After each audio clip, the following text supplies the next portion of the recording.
Por estar en sintonía de TN23, su programa de análisis a la medida. Y hoy, Sandy, primero, buena noche, ¿cómo estás? Muy bien, Julio. Llegamos al 10 de octubre y Correcto.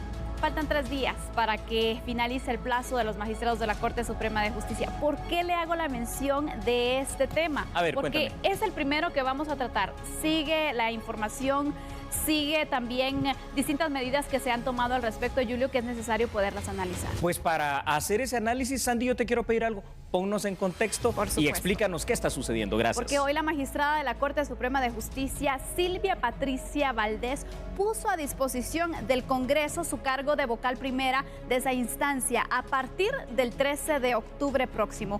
La togada, quien tendría que asumir ese día como presidenta interina del organismo judicial, remitió un oficio al presidente del Legislativo, Álvaro Arzú Escobar, para informarle de su decisión en atención a la finalización del plazo constitucional para el cual fue electa. Sin embargo, en la misiva, Valdés destaca que continuará en el puesto hasta que se elija a su sucesor y este asuma, por supuesto, el cargo. De esa cuenta, queda en manos de los diputados aceptar o no la decisión de la magistrada. Y aunque el mandato de los actuales integrantes de la Corte Suprema de Justicia vence el 12 de octubre en respuesta a una opinión consultiva, la Corte de Constitucionalidad determinó que los togados deberán permanecer en los puestos hasta que se elija y se juramente a sus sucesores. ¿Qué piensas, Julio? Sandy, este es un tema por demás importante. A ver, se lo voy a definir de una forma a nuestros televidentes. Hay crisis y es una crisis muy grande la que tenemos en el organismo judicial. Si me permites, voy a hacer un contexto para que podamos entrar de lleno al análisis del mismo. La magistrada vocal primero de la Corte Suprema de Justicia, tal y como lo explicó mi compañera Sandy Monroy, Silvia Patricia Valdés Quesada, el día de hoy envió, imagínese usted, una carta al Congreso de la República. En ella puso a disposición su cargo. Ahora bien, esta acción, Sandy, que tomó, porque como tú bien explicabas, el próximo 13 de octubre, pues ya ellos no serán magistrados, al menos constitucionalmente ya no lo serán, ¿verdad?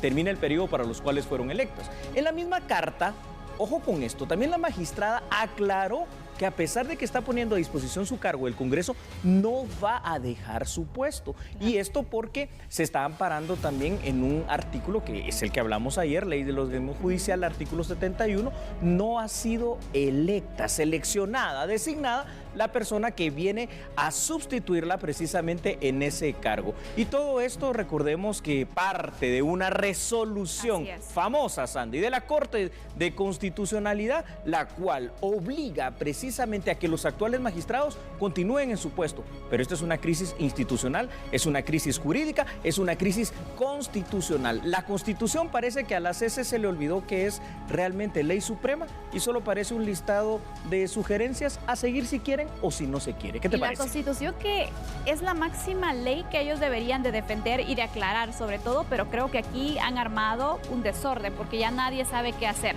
Y ayer el presidente, por ejemplo, daba a conocer, el presidente electo, que, bueno, renunciaran a su cargo los magistrados. Pero también, una buena sugerencia, por cierto, Sandy. Pero también prestábamos atención a un punto. Bueno, ¿qué pasa si los magistrados ponen a disposición su cargo? Porque por una parte podrían estar cumpliendo, pero por otra, si se van, también no cumplen con lo que dice la ley del organismo judicial, aunque sí con lo que dice la Constitución. ¿A quién le hacen caso? Te voy a decir algo, a ver, para poner un poco de orden en mis ideas y contestar esto tan importante que estás preguntando. Número uno, la Corte de Constitucionalidad, si usted no se ha dado cuenta, lo que hizo es actualmente eliminar a uno de los 3 poderes del Estado. ¿Por qué? A partir del próximo 13 ese poder va a ser ilegítimo. A ver, el presidente electo Alejandro Yamatei, como tú bien mencionaste, dijo, bueno, una sugerencia pues es que renuncien los 13 magistrados. Entonces realmente no, porque Blanca Stalin obviamente no podría. Está al cargo que tienen antes de que llegue esa fecha fatídica. Está bien. Ahora, el gran problema es, Sandy, que el criterio normal, legal, lo que se haría para sustituirlos es que los magistrados de sala de apelaciones designarían, por ejemplo, a sus primos interpares, es decir, ellos escogerían a quienes sustituirían temporalmente a los magistrados de Suprema. pero resulta que a los magistrados de sala también se les vence el plazo y a los jueces, Sandy. Es que esto es lo que no hemos analizado. No. El organismo judicial entró en crisis. Lo anuló la CC. Definitivamente. Pero mira, hay otro punto que no nos habíamos percatado, pero es necesario poderlo debatir y analizar. Y voy a dar algunos datos para luego hacerte la consulta a ti, porque esto es muy delicado. Claro porque en este caso concreto, la magistrada Valdés Quesada asumiría entonces la presidencia de la Corte Suprema de Justicia por segunda vez. Una acción que violentará una vez más la Constitución, que no permite la reelección dentro del plazo normal de 5 años de un magistrado. No existen mecanismos legales que permitan la sustitución de los magistrados de la Corte Suprema de Justicia, aunque todos renunciaran. Los llamados a suplirlos entonces serían los magistrados de salas de apelaciones, pero volvemos a los mismos. ¿Quién va a suplir a los magistrados de sala? Entonces continuarán en el cargo, evidentemente, tanto magistrados de la Corte Suprema de Justicia como los magistrados de la sala de apelaciones, y se crea este precedente más, un segundo precedente entonces que rompe la disposición de la Constitución. La gravedad de este acto, Julio, es que la Constitución deja de ser la ley suprema entonces y pasa a ser prácticamente un instrumento legal de sugerencias que no es vinculante, por lo que se puede observar. Pero ante este tema, que por ejemplo, a partir del 13 de octubre entonces, la magistrada Valdés Quesada asumiría la presidencia, algo que en teoría ilegalmente no se puede hacer. Entonces, ¿cómo lo podemos interpretar al final? Explico que esta es parte de la perversión de las resoluciones emitidas por la Corte de Constitucionalidad. A ver, para entender este poder estatal, el poder judicial, integrado por jueces y magistrados, tienen un nombramiento, tanto los jueces como magistrados de sala y magistrados de Corte Suprema de Justicia. Este nombramiento es de 5 años, plazo máximo, ya lo vimos, artículo 268 constitucional, ¿te recuerdas? Ahora bien, lo que sucede acá, Sandy, es que en este vacío legal que ha dejado la Corte Suprema, la Corte de Constitucionalidad, no hay una salida, no existe forma. La única manera de suplir es que se pudiera nombrar, se pudiera designar, pero tampoco eso se puede hacer. ¿Por qué? Porque la Corte de Constitucionalidad paró el actuar de las comisiones de postulación. Lo grave en este sentido, tú lo dijiste, estamos creando un precedente.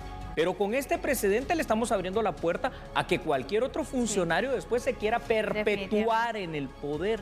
Y eso es lo malo y eso es lo que no estamos viendo. Voy a decir algo, y esto es duro. A ver si no están preparando los mismos magistrados de la Corte de Constitucionalidad el querer perpetuarse ellos después en el poder con una resolución de este tipo. Ojo con esto. Ese es un punto que no lo habíamos tratado, Julio, pero tienes mucha razón. Al final ellos mismos lo podrían hacer, porque obviamente ¿cuántos precedentes se necesitan a nivel legal para que alguien pueda tomarlo como una jurisprudencia? Se necesitan 3 precedentes. Imagínate. Y aquí lo dramático, fíjate, Sandy, es que están alterando la Constitución. Tú lo dijiste, ley suprema, pero ley suprema que en este caso la están obviando los mismos magistrados de la CC. Ya tenemos el precedente de hace 5 años. No es similar, pero sí tardaron como un mes en tomar posesión. Ahora tenemos este precedente indefinido en el tiempo. Así es. Y si por ahí pudiéramos ver, por ejemplo, que pasó también lo mismo con el caso del Contralor o con el caso, por ejemplo, de una exfiscal general que era Claudia Paz y Paz, entonces podemos tener 3 precedentes a nivel constitucional y ya esto se volvería una situación de jurisprudencia, de ley, y no podemos aceptar que se rompa la Constitución. Va a pasar. Lo único es que, repito, Sandy, ya para concluir, si no nos hemos dado cuenta, la CC en este momento anuló a uno de los 3 poderes del Estado y esto sí es grave. Es complicado, Julio, y ojalá que pronto se pueda tener una luz ante esta situación que se ha registrado, porque obviamente no hay ni siquiera esperanza de que se pueda avanzar con el proceso, porque incluso la comisión de postulación está con muchas dudas. ¿Por qué? Porque si hacen algo, ahora ya les quedó el miedo entonces de que lo puedan anular y demás. Y los magistrados también. Por eso es que Silvia Valdés hace esta situación, porque uno de los principios, y te prometo que con esto termino, es que no pueden reelegirse dentro de los 5 años los presidentes en el organismo judicial. Ampliaremos el tema con algo que relacionaremos en el tercero, pero vamos a ir a una pausa, Sandy. Vamos a un corte, por favor siga con nosotros, pero le adelantamos cuál es nuestro segundo tema. Claro que sí, ¿qué hacer con las cruces allá de la Plaza de la Constitución? Cruces de las 41 víctimas del Hogar Seguro Virgen de la Asunción. Después de la pausa ya volvemos. No cambies, somos a la medida.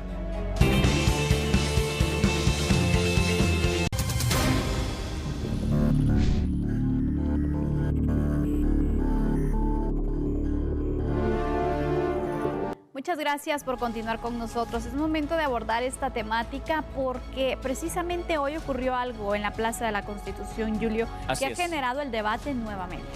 Tienes toda la razón, Sandy, y se trata precisamente de las cruces, 41 cruces de color rojo específicamente, que se pusieron por una especie de homenaje o recordatorio a las víctimas del Hogar Seguro Virgen de la Asunción. ¿Te parece si empezamos con el análisis del mismo? Usted verá en pantalla los datos, porque recuerde que una de las tragedias más grandes y más recordadas en estos últimos años, precisamente es de la que estamos hablando, la ocurrida el 8 de marzo del año 2017, Sandy, dentro de uno de los sectores del denominado Hogar Seguro Virgen de la Asunción. Recuerda usted que en esa ocasión fallecieron, quemadas, literalmente asfixiadas, 41 jóvenes mujeres que estaban bajo el resguardo de lo que es la Secretaría de Bienestar Social. En algún determinado momento, para recordar a las víctimas de este hecho, organizaciones de la sociedad civil instalaron 41 cruces específicamente de color rojo frente al Palacio Nacional de la Cultura en lo que conocemos como la Plaza de la Constitución, dentro de esta área, pero para las celebraciones, fíjate, Sandy, de este 15 de septiembre, se quitaron de ahí, porque podrían representar un peligro, podían ser dañadas para las personas, alguien podría caer, golpearse, lastimarse. Y ahora resulta que, pues como estamos viendo acá en pantalla, pues esta semana volvieron a ser colocadas. Y aquí es donde el ministro de Cultura y Deporte, Elder Suchiti, pues ha anunciado que las va a volver a retirar. Y entonces algo que parece que pues debería de no ser problema, se vuelve problema en este nuestro país, ¿verdad? Sí, porque al final crea diferentes opiniones. Por una parte están quienes dicen, bueno, la Plaza de la Constitución es un lugar de todos y todos tenemos derecho a poder pues andar tranquilos ahí, no tener ningún tipo de obstáculo. Hay quienes lo ven de este punto. Por otro lado están las organizaciones que dicen, bueno, necesitamos recordar al Estado que hay algo pendiente, que estas muertes aún no se ha logrado esclarecer qué pasó, quiénes son los responsables y todo creo, Julio, que es también por el atraso que se lleva en el proceso judicial. Claro, es que esto al final de cuentas unos procesos de justicia tan lentos, ¿verdad? Aquí que no se puede determinar realmente qué es lo que pasa, entonces creo que eso también viene a sumar mucho. Pero fíjate que, Sandy, para este análisis me gustaría conocer, si me lo permites de una manera, yo te diría que inmediata, cuál es la postura precisamente oficial, en este caso, del ministro de Cultura y Deporte. ¿Cuál es la justificación a esta cuestión que se está dando en cuanto a quitar o no las cruces? Y para eso vamos a colocar en pantalla algunos textos para que usted pueda conocer y sobre todo pueda también resaltar entonces lo que se ha dicho por parte de las autoridades. El ministro de Cultura y Deportes, Elder Suchiti, argumentó que se mandaron a quitar estas cruces por representar un peligro y por no ser un área de Camposanto.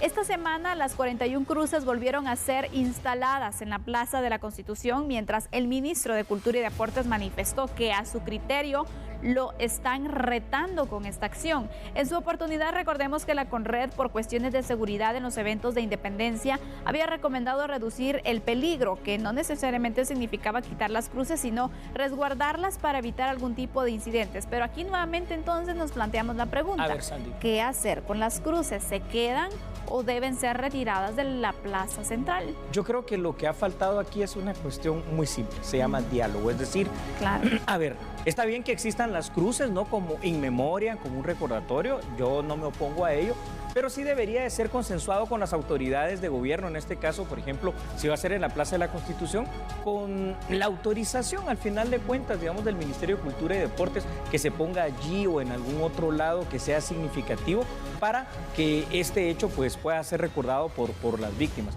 Pero también si lo pones así de facto y ocupas ese espacio, pues creas ese conflicto, porque al final de cuentas la plaza es de todos los guatemaltecos, se van a venir otras personas y dicen, bueno, si están las cruces, yo lo que voy a instalar aquí es cualquier otra cosa, un mi monumento, quiero poner algo, y tampoco se trata de un desorden. Ahí es donde faltó el diálogo. Definitivamente. Fíjate que hoy, por ejemplo, era un tema que incluso se debatía en redes sociales, y había un usuario que indicaba, y eso me llamó la atención. Sí, Sandy. Bueno, si en este momento, por esta tragedia que se respeta, se colocan estas cruces, pueden venir, por ejemplo, organizaciones X, y en este caso coloco a la organización de viudas de pilotos, por ejemplo. Sí, por ejemplo. A colocar también algún tipo de recordatorio de Podrían que obviamente hacerlo, son esas ¿verdad? muertes que están todavía pendientes, porque cuántas se logran esclarecer también ante los tribunales.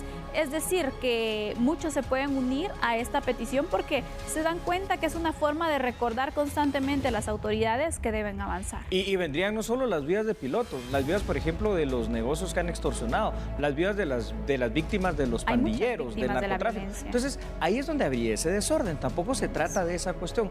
Hay que consensuar en qué lugar es el mejor punto para colocar, en todo caso, este tipo de homenaje póstumo para las víctimas, pero que no cause un caos, porque tú acabas de diagramarlo de una manera magnífica, Sandy. Si no, va a venir cualquier otra organización que tendría también la misma validez y el derecho, ¿no? ¿Verdad?, de igualdad de ponerlo, y entonces perderíamos la plaza, hoy la Plaza de la Constitución, mañana perderíamos otros parques y las calles, lo que sea, y no puede haber tampoco una anarquía, tiene que haber un orden, un respeto, y todos debemos de encontrar los lugares y las formas adecuadas. Y retomo lo que tú dijiste, el diálogo que debe permanecer, porque obviamente sabemos el sufrimiento de las familias que perdieron a algún familiar, alguna de estas jovencitas que lamentablemente murió de esa manera tan trágica y que obviamente esperan al menos un aliciente, ¿no? Mientras se logra resolver la situación en los tribunales. Pero fíjate, Sandy, gracias, cabal, mencionaste la palabra, y aquí yo quiero volver a retomar el primer tema. Pero igual esto se va a seguir atrasando, pues porque ahora es que ninguna decisión, a ver, jueces y magistrados se les vence el plazo, pero también a los señores jueces que están en cada uno de los tribunales, porque ellos son nombrados por la Corte Suprema de Justicia, como lo dice el 268 constitucional, para 5 años. O sea que vamos a paralizar todos los casos, incluyendo este precisamente del Hogar Seguro Virgen de la Asunción. Caemos en nada siempre, ¿verdad? Terrible. Terrible, la verdad. Terrible. Mientras tanto, las familias siguen esperando que se haga justicia, que finalmente se logre esclarecer ante los tribunales. Esperemos que pronto se logre avanzar también con este caso que ya lleva varios tiempo y más no de se 2 tiene años. Mayor avance. Así que eso es lo que está sucediendo. Ahora vamos a continuar con otras noticias.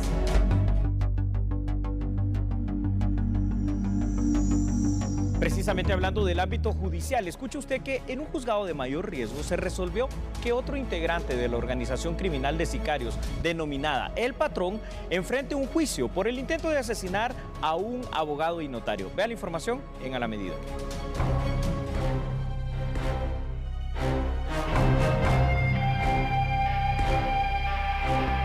Por el delito de asesinato en grado de tentativa. Y en ese orden se ordena la apertura a juicio en contra de Wilfred Moisés Hernández Mendoza por el delito de asesinato en grado de tentativa. Según la acusación de la Fiscalía, el 11 de noviembre de 2013, el abogado y notario Raúl Antonio Chicas fue atacado a balazos por 2 sujetos desconocidos que se conducían en una motocicleta. En el hecho, se le intentó despojar de una fuerte cantidad de dinero que minutos antes había retirado de una agencia bancaria. Y con el arma de fuego que portaba en la mano, golpea el vidrio de la puerta del lado del piloto y bajo amenazas de muerte, le exige el dinero que momentos antes había retirado de la agencia bancaria. Y al observar que su víctima no baja el vidrio para entregarle el dinero que momentos antes había retirado de la agencia, le apunta y acciona el arma de fuego que portaba, impactándole 4 proyectiles de arma de fuego en diferentes partes del cuerpo. Según la investigación de la Fiscalía, el acusado Wilfred Hernández, alias El Chino, integró la organización criminal El Patrón, a la cual se le atribuye el asesinato del abogado Francisco Palomo y otras personas. Ese integrante no tenía motivo para mentir en cuanto a que usted sabía de ese ataque, que usted haya podido ir a la agencia bancaria, que en su negocio se habían reunido y usted también aceptó en esta audiencia el 30 de julio que estas personas lo visitaban en su negocio, se mantenían en la salita de su negocio y lo que ahí hablaban ya era asunto de ellos. Este miércoles los jueces del Tribunal C de mayor riesgo condenaron con penas de 5 a 210 años de cárcel a 6 integrantes de la estructura criminal por la comisión de 4 asesinatos entre los años 2014 al 2016. Y bueno, ha llegado el momento de hacer una pausa, pero cuando regresemos retomaremos la situación que se da en la Corte Suprema de Justicia. ¿De quién es la culpa todo esto que está pasando? Hay una crisis, ya lo dijimos, y es una crisis institucional muy fuerte. Corte Suprema de Justicia está pidiendo al Ministerio Público que investigue el actuar o no del Consejo de la Carrera Judicial. Más adelante estaremos abordando este tema. Por favor, siga con nosotros. Somos a la medida.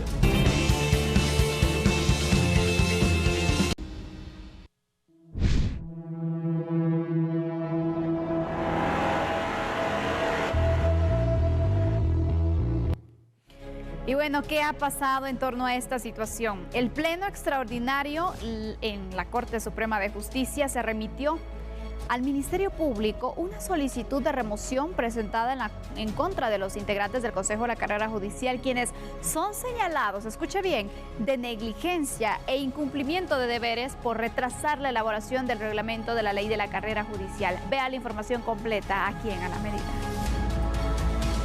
Para el efecto, en el pleno extraordinario de hoy, 10 de octubre de 2019, por unanimidad, resolvió en el sentido siguiente. Primero, remitir el referido escrito al Ministerio Público con el objeto de que determine si existe la comisión de algún ilícito penal. 2. Remitir copia del referido memorial a la Unidad de Régimen Disciplinario de la Gerencia de Recursos Humanos para que de manera inmediata ordene la investigación de los hechos denunciados e informe de manera urgente al Honorable Pleno de Magistrados de la Corte Suprema de Justicia.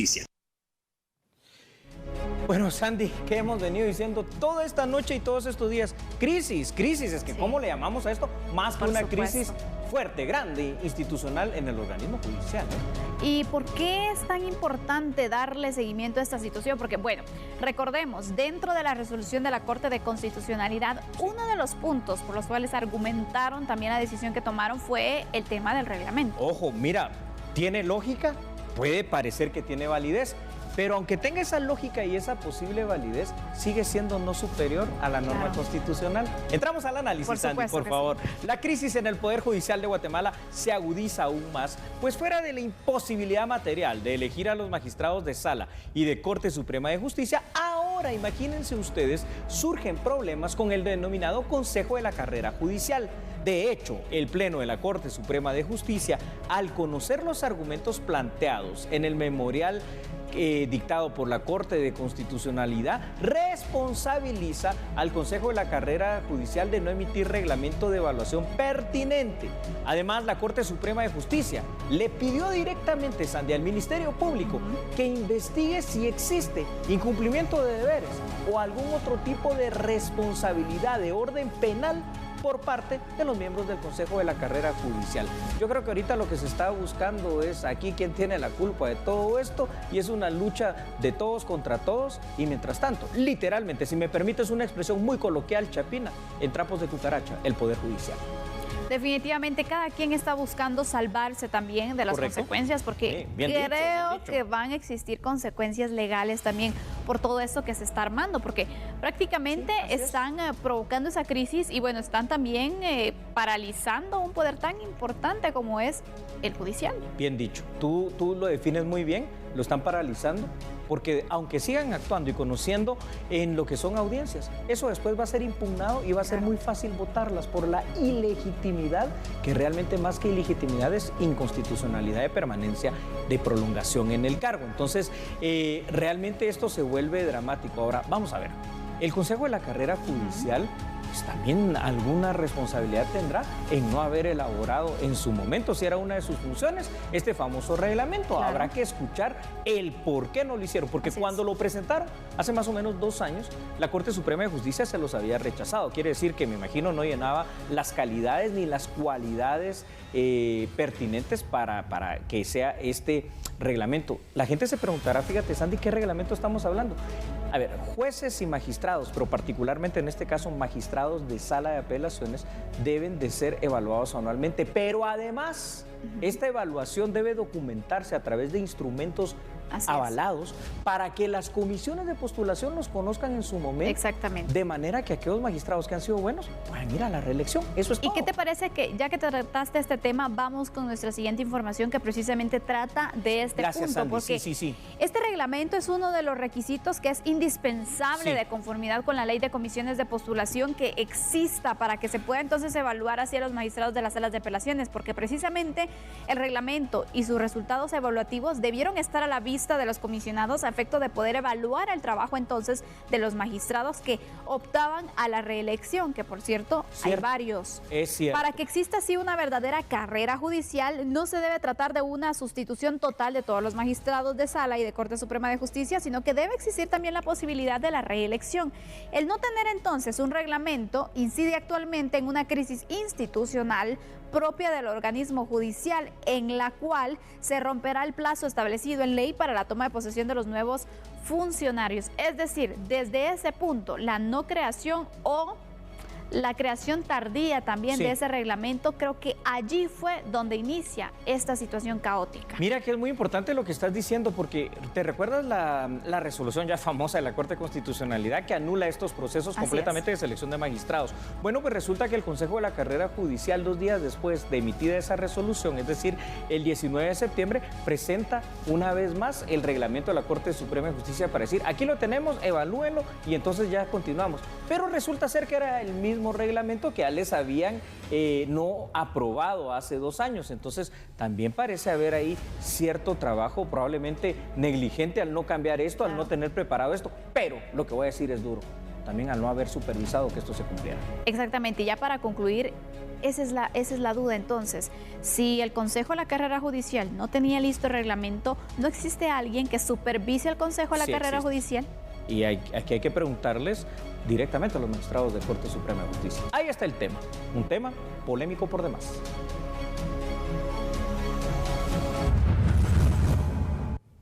Ahora vamos a conocer otra información. La edad o experiencia continúan siendo obstáculo para encontrar un trabajo. Al menos así lo señalaron personas que se dieron cita a la segunda Feria Nacional del Empleo. Ciudadanos detallaron que llevan varios meses sin encontrar un empleo. Andamos en busca de ver qué es lo que consigue para ir a ver qué es lo que se encuentra por ahí. Claro, ¿cuántos años o meses desempleado, mi amigo? ¿Desempleado? Como unos 5 meses.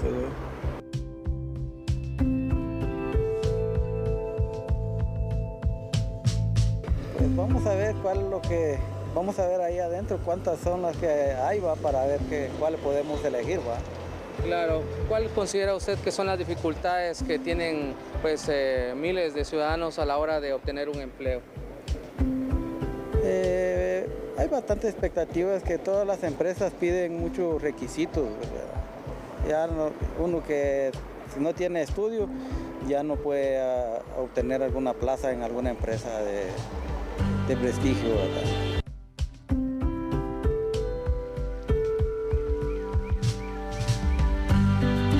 Sí, así es. Acabamos de salir de graduados de peritos contadores y pues venimos a optar por una plaza, buscando ahí una plaza.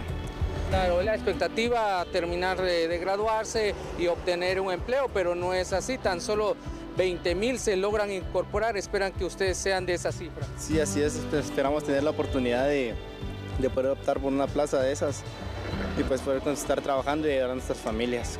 ¿Cuáles consideras que son las dificultades como ustedes como jóvenes para obtener un empleo? La inexperiencia, que piden a veces para los empleos mínimo 2 años de experiencia y pues nosotros acabando de graduar no la tenemos.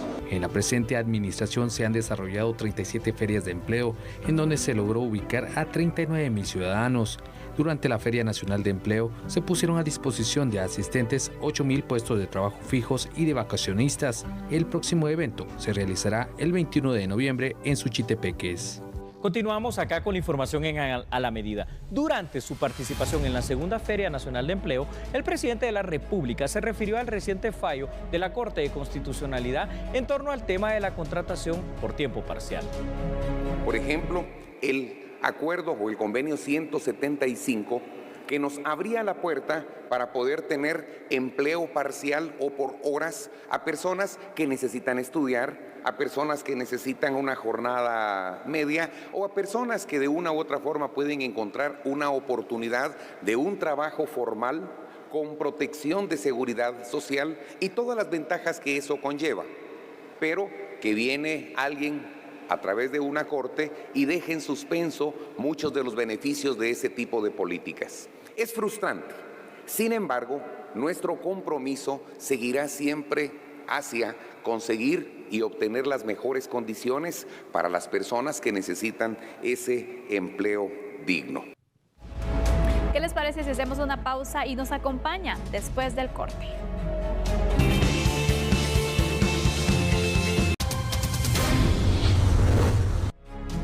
Durante su participación a un evento que fue desarrollado por la Cámara Oficial Española de Comercio de Guatemala, el presidente electo Alejandro Yamatei se refirió a diversos temas, dentro de ellos el combate al contrabando. Hoy le dijimos al SICOIN que tienen un mes para preparar las acciones que en los primeros 100 días de nuestro gobierno, arrancando el 14 de enero, van a dar con el traste de esa contrabandeada, pero sobre todo de elevación de impuestos. Que en esos 100 días tienen que estar puestos por lo menos 3 de los 12 arcos o los 12 escáneres que van a ser instalados en los próximos 18 meses, en los primeros 18 meses de nuestro gobierno, para poder determinar qué es lo que va dentro de cada contenedor, no solo en los puertos, sino en las carreteras. Todos los trailers van a tener que pasar. No va a costar un peso. Van a pasar a una velocidad bastante lenta, los van a medir y ahí se va a poder determinar si llevan armas, si llevan drogas, si llevan contrabando, que no sé. Van a haber 12. Vamos a tomar acciones muy precisas. El SICOIN, una comisión que se creó bajo la tutela de la vicepresidencia del país, jamás recibe la visita del vicepresidente. Pues no le ponen interés. Hoy determinamos que las reuniones del SICOIN ya no se van a llevar a cabo en la SAT, sino que a partir del 14 de enero las reuniones mensuales para evaluación de resultados de la SICOIN se va a llevar a cabo en Casa Presidencial y van a tener que ser ante el presidente o el vicepresidente de la República, que van a tener que estar rindiendo resultados porque vamos a combatir el tema del contrabando en este país. Otro de los temas abordados es la reglamentación del convenio 169. Donde le vamos a pedir como presidente electo a la Corte, o como presidente ya no electo, habiendo tomado posesión, que nos permita sacar un reglamento temporal, en tanto y cuanto el Congreso de la República se tarda otros 20 años en sacar el reglamento en definitiva. Eso nos permitiría gobernabilidad, porque entonces quedaría perfectamente establecido el tema del convenio 169, la forma en la que se puede proceder, pero daría al traste con muchos de esos oposiciones con carácter más de extorsión que de otra cosa que hemos tenido. El combate de la desnutrición se encuentra en agenda a través del apoyo de diversas entidades. La vamos a presentar próximamente. De hecho, hemos invitado al sector privado organizado. Ya lo están trabajando la cooperación internacional con la mesa de salud nuestra, encabezada por el doctor Hugo Monroy.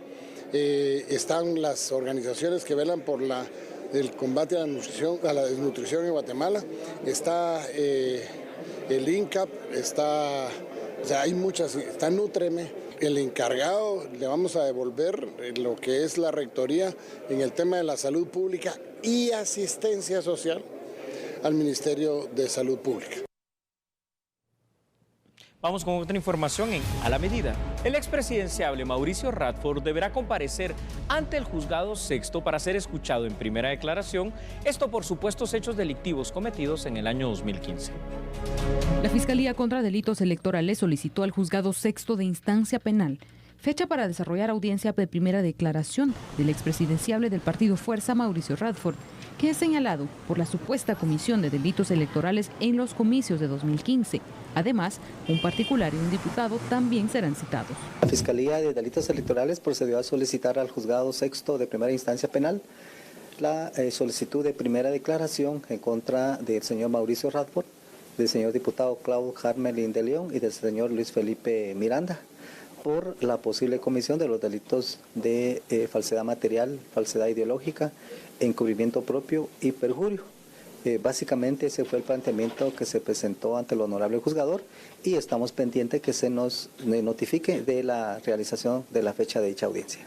El caso se vincula a la supuesta falsificación de actas electorales para la celebración de la Asamblea General de las elecciones de 2015, donde se hizo constar la participación de Harmelin de León, pese a que él no se presentó a dicho evento.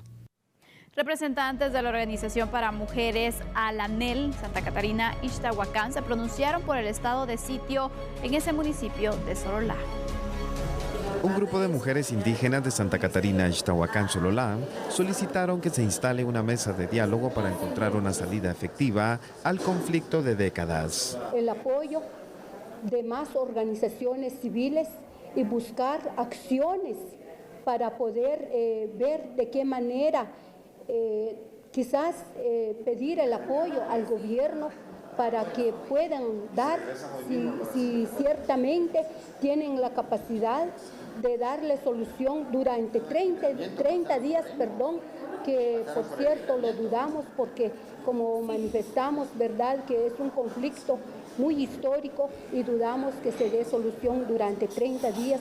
Entonces, darle quizás la opinión a esta mesa de negociación que realmente busquen la solución según nuestros ancestros, según la solución de conflictos ancestrales.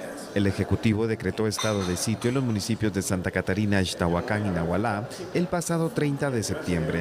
Según el decreto gubernativo 3/2019, en los municipios se han manifestado una serie de actos que afectan el orden constitucional, la gobernabilidad y la seguridad del Estado, en virtud de la disputa de derechos de posesión y propiedad de la tierra. Sin embargo, el Congreso de la República aún no lo ha ratificado. Por esta noche nos despedimos, pero lo invitamos mañana a las 21 horas. Que descanse. Feliz noche. Adiós.